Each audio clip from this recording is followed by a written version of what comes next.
दोस्तों, आज मैं आपको एक ऐसी कहानी सुनाने जा रहा हूं जो न सिर्फ आपके रोंगटे खड़े कर देगी बल्कि आपके दिल को भी छू जाएगी। ये कहानी है एक ऐसे शख्स की जिसने टीवी पर अपराधियों को पकड़वाया, लाखों दिलों में जगह बनाई, लेकिन एक दिन वो खुद एक ऐसे अपराध के जाल में फंस गया जिसने उसकी जिंदगी को तहस नहस कर दिया।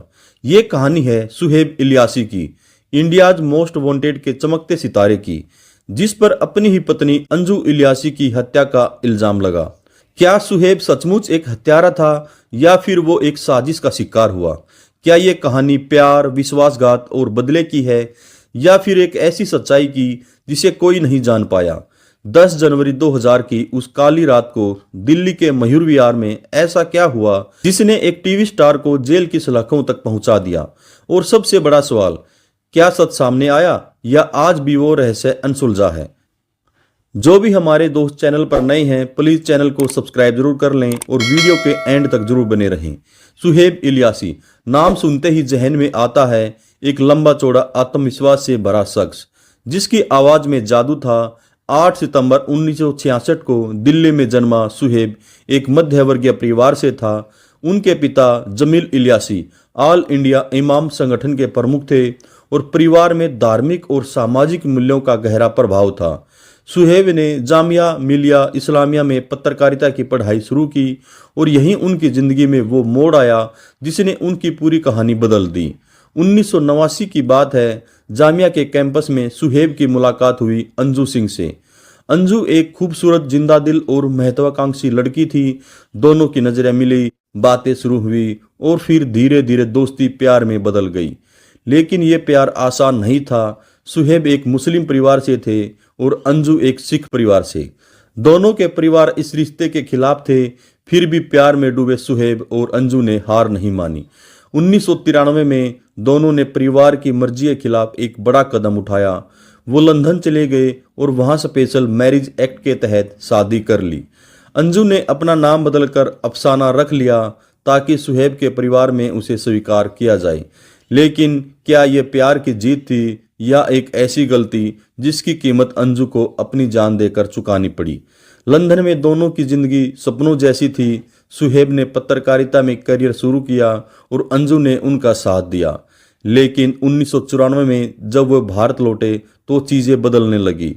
अंजू ने कुछ समय के लिए सुहेब के साथ रहने से इनकार कर दिया और अपने भाई के पास लंदन चली गई। अंजू के भाई के मुताबिक वो सुहेब से तलाक चाहती थी, लेकिन सुहेब ने उसे वापस बुलाया और दोनों फिर से साथ रहने लगे।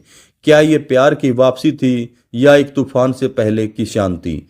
इस बीच सुहेब की जिंदगी में एक नया अध्याय शुरू हुआ। 1998 में उन्होंने TV show India's most wanted शुरू किया।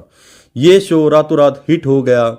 सुहेब की दमदार आवाज, उनका स्टाइल और अपराधियों को पकड़वाने का जुनून, लोग दीवाने हो गए। पुलिस के साथ मिलकर इस शो ने 135 से ज्यादा अपराधियों को सलाखों के पीछे पहुंचाया। सुहेब अब सिर्फ एक पत्रकार नहीं बल्कि एक सेलिब्रिटी थे। लेकिन दोस्तों, शायद यही चमक उनकी जिंदगी का सबसे बड़ा अभिशाप बनने वाली थी। 10 जनवरी 2000 दिल्ली का मयूर विहार फेज 1 रात के करीब 11 बजे सुहेब और अंजू अपने घर में थे। उनकी बेटी आलिया, जो उस वक्त सिर्फ 5 साल की थी, सो रही थी। लेकिन उस रात कुछ ऐसा हुआ जिसने इस परिवार को हमेशा के लिए तोड़ दिया। सुहेब ने बाद में पुलिस को बताया उस रात उनकी और अंजू की किस बात पर बहस हुई थी। अंजू गुस्से में थी। सुहेब के मुताबिक अंजू ने किचन से चाकू उठाया और खुद पर हमला कर लिया। सुहेब ने उसे रोकने की कोशिश की, लेकिन अंजू के शरीर पर कई जगह चाकू के घाव हो चुके थे। खून से लथपथ अंजू फर्श पर गिरी। सुहेब ने तुरंत अपनी दोस्त रीता को फोन किया और बताया अंजू ने आत्महत्या की कोशिश की है। सुहेब ने अंजू को पहले एक निजी अस्पताल पहुंचाया, फिर वहां से एम्स ले गए, लेकिन डॉक्टरों ने अंजू को मृत घोषित कर दिया।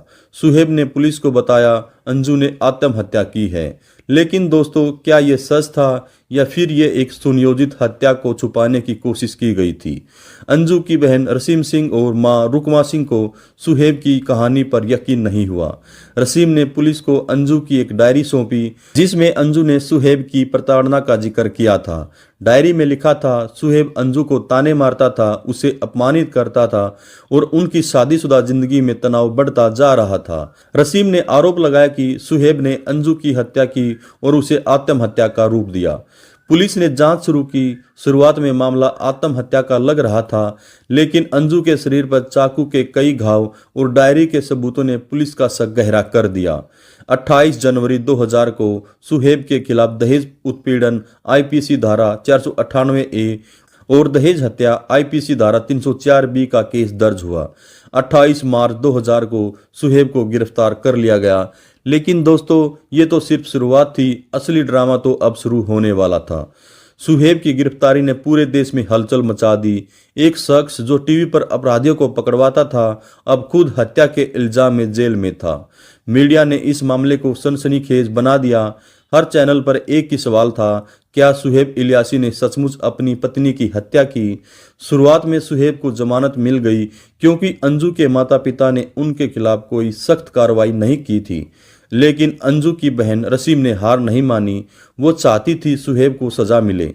2011 में रसीम और अंजू की मां ने दिल्ली हाई कोर्ट में याचिका दायर की। उन्होंने मांग की कि सुहेब पर हत्या आईपीसी धारा 302 और सबूत मिटाने के आरोप लगाए। 12 अगस्त 2014 को हाई कोर्ट ने पुलिस को हत्या के एंगल से जांच करने का आदेश दिया। अब केस फिर से खुल गया।